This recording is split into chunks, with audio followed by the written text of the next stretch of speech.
Ce choix volontariste du président de la République traduit sa fibre sociale pour que la redistribution des fruits de la croissance passe aussi par l'amélioration des conditions de rémunération des agents publics, d'autant plus que le succès du PSE est également tributaire d'une administration compétente et motivée. L'enveloppe des bourses a été sensiblement augmentée. Elle est passée de 24 milliards en 2011 à 68 milliards en 2023, les bourses étrangères étant de 7 milliards par an. Les retraités ont vu leurs pensions nettement améliorées, de même que les militaires en situation d'invalidité. Enfin, de multiples emplois ont été créés dans le secteur privé, notamment grâce à la robustesse de la demande intérieure privée, aux grands chantiers, à l'essor de nos exportations aussi. Entre 2012 et 2018, c'est 367 356 emplois qui ont été créés. Cette tendance se poursuit en 2019 avec 65 404 emplois et en 2019, 63 490 en 2020 et 68 866 emplois en 2021. Sur le plan diplomatique, l'expression du leadership international du président de la République Macky Sall nous honore. Notamment avec son élection à la présidence de l'Union africaine, il a brillamment contribué à davantage faire entendre et considérer la voix du continent sur des questions multilatérales d'importance cruciale, telles que la réforme de la gouvernance mondiale, spécialement le Conseil de sécurité des Nations Unies, l'architecture globale de la santé, la réallocation des droits de tirage spéciaux à l'Afrique, l'octroi d'un siège permanent au G20 pour l'Union africaine, la promotion de la paix et de la sécurité dans le monde, la transition économique juste et équitable, le respect de nos valeurs de culture et de civilisation. Quant au sport, le président de la République a réussi à construire un système sportif performant qui contribue au développement économique et social de notre pays et à son rayonnement culturel. Nos investissements utiles effectués se sont traduits, entre autres, par la mise en service du Dakar Arena, du stade Abdoulaye Wade, ainsi que de l'arène nationale, qui a été pendant longtemps une sollicitation des amateurs de lutte et qui permet de valoriser notre sport national. Les travaux de rénovation des stades Léopold Sédar Senghor, Lamine Gueye, Elie Manel Fall et Aline Sitoé Diatta ont démarré en 2022, tandis que les travaux de mise aux normes se sont poursuivis pour les stades Lat Dior et ont permis son homologation par la CAF et la FIFA en 2022. D'autres projets d'infrastructures devront être exécutés en 2023. Il s'agit des stades de Bambey, Niéniène, Tivaouane, Malika, sans compter la réfection de plusieurs infrastructures sportives, notamment la piscine olympique, les stades de Cambérène, des Parcelles Assainies, d'Alassane Djigo de Pikine et de Caroline Faye de Mbour. Sur le plan des compétitions internationales, dans plusieurs disciplines sportives, notamment les sports de combat, le handball, le beach soccer et le football, des niveaux de performance jamais atteints auparavant ont été réalisés. S'y ajoute l'heureuse perspective pour notre pays d'accueillir pour la première fois en Afrique les Jeux olympiques de la jeunesse en 2026. Je profite de cette occasion pour adresser mes chaleureuses félicitations à notre chère équipe nationale de football pour sa participation plus qu'honorable à la Coupe du Monde actuellement en cours au Qatar. La joie et la fierté que vous avez apportées au peuple sénégalais sont encore vives dans nos cœurs et nos esprits lorsque vous avez gagné pour la première fois de notre histoire le trophée continental. Mesdames, Messieurs les honorables députés du peuple, les premiers succès du plan Sénégal émergent se sont matérialisés par des réalisations tangibles. Assurément, les infrastructures économiques de notre pays ont été fortement consolidées grâce à la mise en œuvre de grands projets du chef de l'État Macky Sall, notamment les programmes d'équité territoriale.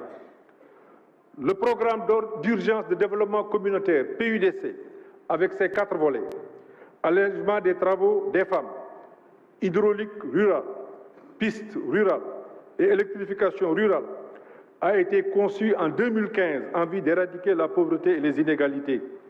Ces performances en ont fait un modèle dans la sous-région. Il a bénéficié d'un financement à hauteur de 220 milliards de francs CFA. Le Promoville, comportant 3 volets, voirie urbaine, assainissement et éclairage, a été lancé en 2016. Il a eu des résultats satisfaisants en termes de développement des infrastructures, d'aménagement et d'appui aux collectivités territoriales et a bénéficié d'une enveloppe financière de 151 milliards. Le PUMA, qui intervient dans la zone frontalière pour satisfaire les attentes légitimes des populations, lancé en octobre 2016 sur financement interne de l'État, vise l'équité territoriale par la modernisation des axes et territoires frontaliers et l'amélioration des conditions de vie des populations de ces zones. Son bilan est satisfaisant, avec une mobilisation de ressources internes de 15 milliards de francs dans les volets santé, hydraulique, éducation, désenclavement et agriculture. Ces programmes ont permis de moderniser et d'étendre les voies de communication. Les réseaux routiers et autoroutiers ont été densifiés. Ainsi, l'autoroute Ila-Touba, les routes du sud, du Dandemayo, le pont Nelson Mandela de Foundiougne, celui de Marsassoum et les 18 autoponts de Dakar constituent de véritables leviers économiques pour ces zones à fort potentiel. Par ailleurs, 6 673 km de pistes rurales ont été réalisés pour désenclaver les territoires de l'intérieur. Le train express régional Dakar-Diamniadio fait le bonheur quotidien des populations de Dakar et de ses environs. La finalisation du dossier de l'autoroute du Nord est en cours, en même temps que l'exécution de celle Mbour-Fatick-Kaolack. Le développement et la restructuration du réseau électrique a permis d'atteindre un taux d'électrification au niveau national de 80% en 2022. Le taux d'électrification rurale est passé de 27 à 58%. L'équité territoriale a été incontestablement renforcée par l'élargissement de la carte scolaire. C'est ainsi que 35 897 salles de classe, 64 daara modernes, 5 instituts supérieurs d'enseignement professionnel et 14 espaces numériques ouverts ont été construits et équipés depuis 2012. L'équité sociale et l'efficacité du système de santé ont été largement améliorées, spécialement à travers le recrutement important de professionnels, la mise en service de nouvelles structures, 300 postes de santé, 18 centres de santé, 9 hôpitaux, notamment à Sédhiou, Kédougou, Kaffrine et Touba.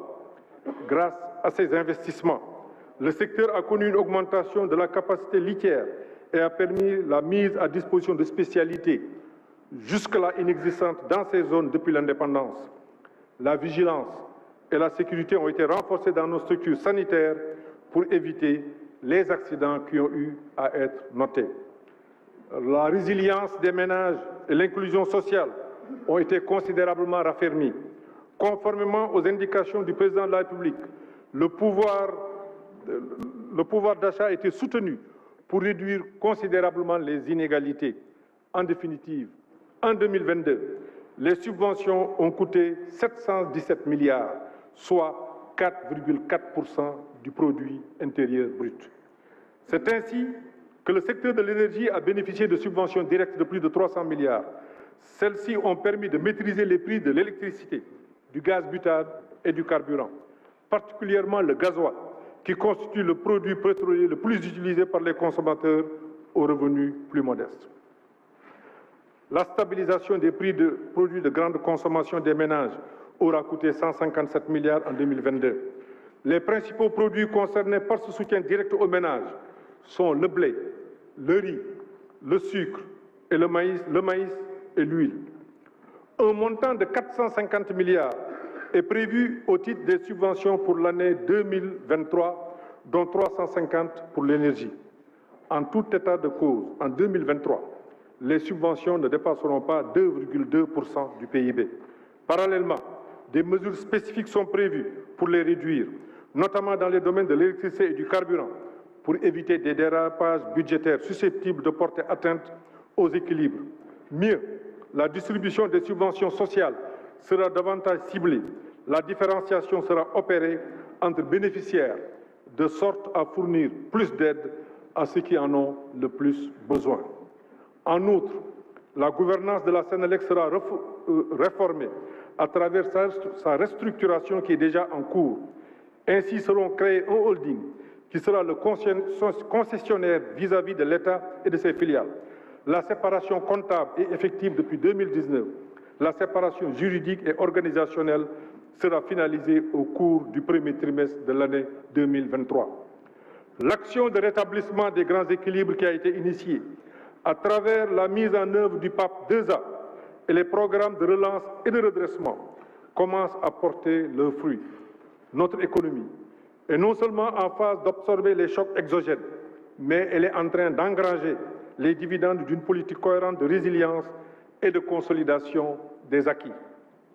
La bonne nouvelle est que les perspectives pour les mois prochains sont nettement meilleures, grâce au sacrifice de l'État et des partenaires sociaux lors des concertations citoyennes contre la vie chère. Le président de la République Macky Sall a baissé les prix des produits et services de grande consommation. J'adresse un appel solennel aux industriels, aux commerçants, à maintenir cet élan patriotique pour l'amélioration du pouvoir d'achat des ménages. En tout état de cause, le gouvernement se fera fort de protéger davantage les consommateurs, surtout les plus vulnérables. C'est ainsi que, sur instruction du président de la République, le gouvernement, tout en privilégiant le dialogue et la concertation, va garantir le respect de la réglementation. Il procédera au recrutement de 1000 volontaires de la consommation dans le but de renforcer le contrôle des prix. Le président de la République Macky Sall veut un Sénégal de tous, un Sénégal pour tous. Voilà pourquoi il a mis en place d'importants programmes d'équité sociale. Il a instauré une bourse de sécurité familiale pour les familles défavorisées, conditionnée à des critères de revenus, d'inscription et d'attitude à l'école des enfants, afin de combattre les injustices sociales et les inégalités pour une meilleure répartition de la richesse nationale.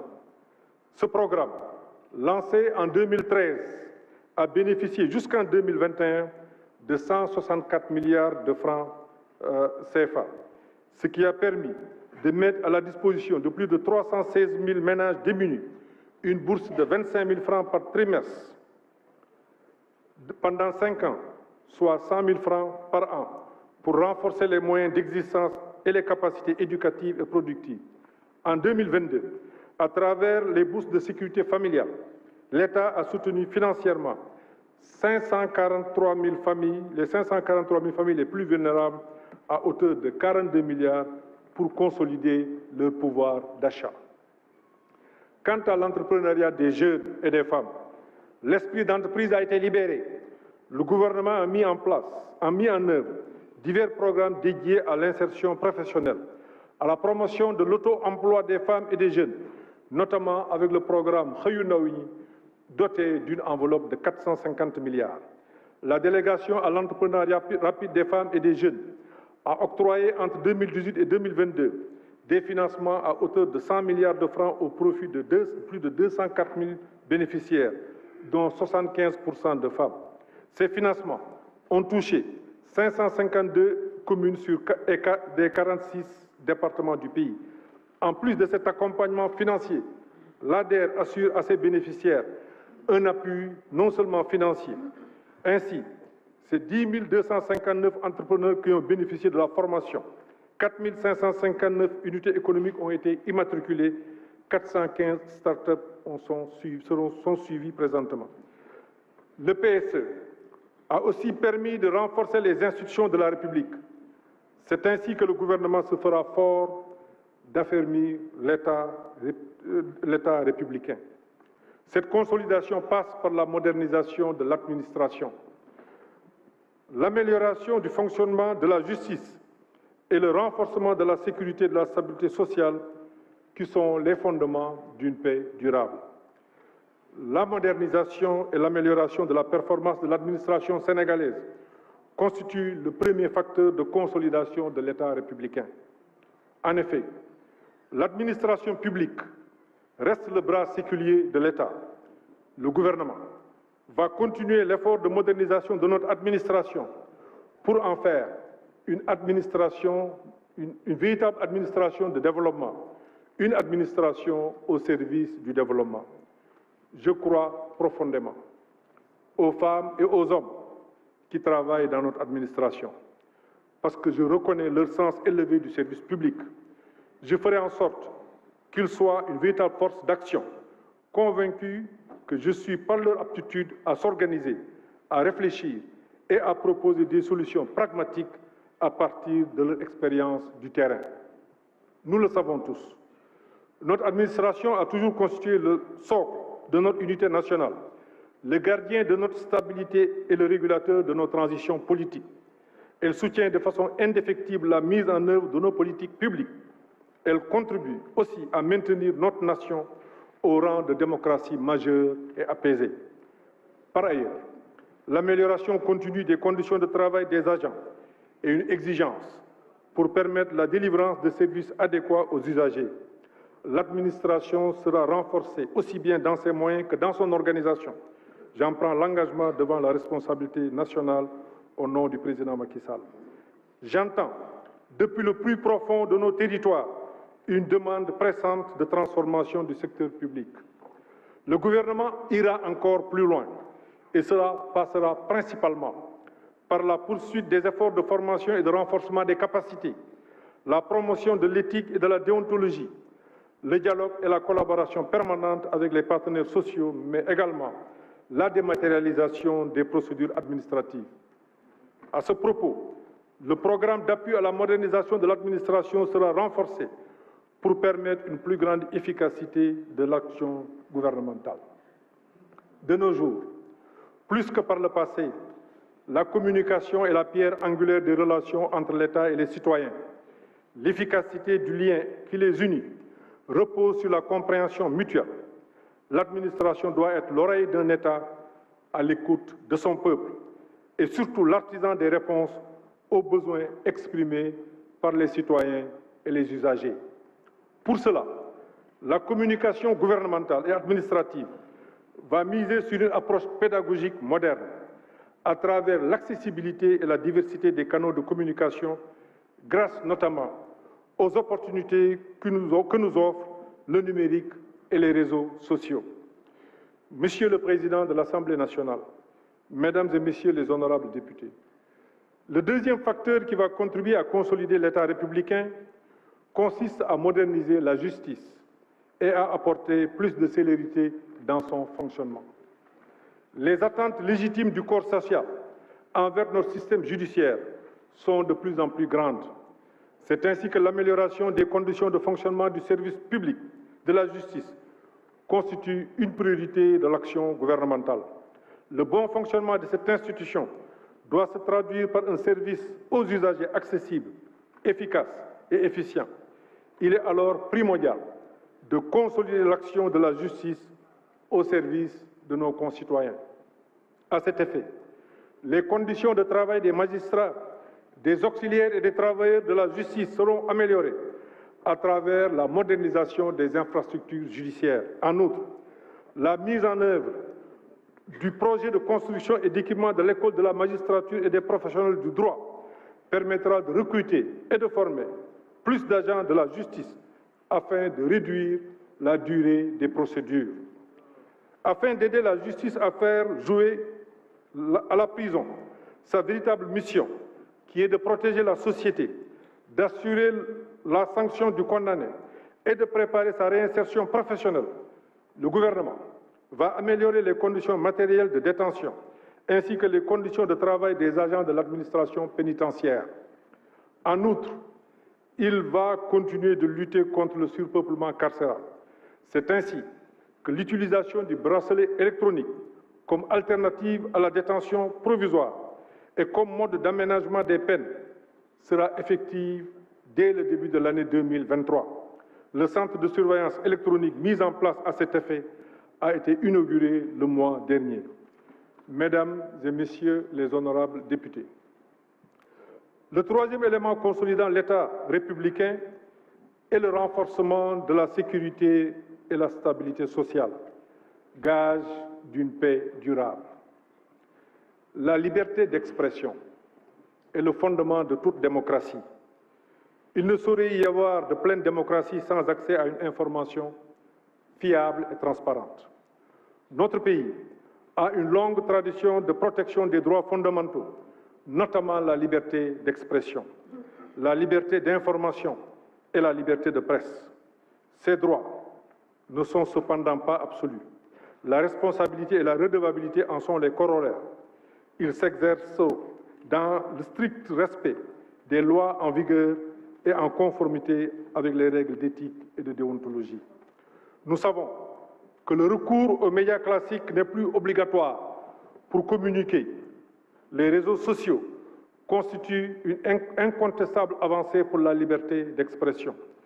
Ils ont révolutionné l'industrie des médias et les modes de communication en offrant aux citoyens et à la société civile une diversité de supports d'expression.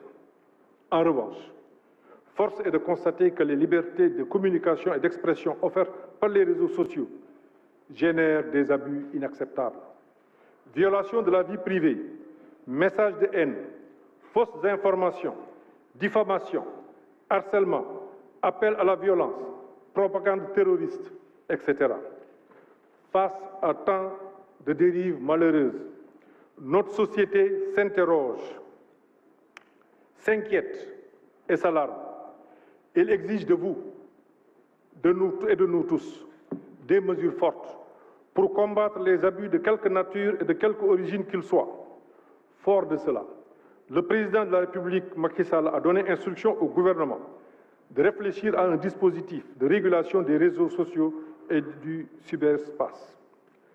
De toute évidence, l'intervention publique doit reposer sur un équilibre entre une politique ferme, indispensable pour lutter efficacement contre les auteurs des abus et une logique de responsabilisation accrue des acteurs. Celle-ci passe par l'éducation, la sensibilisation et l'engagement citoyen des internautes.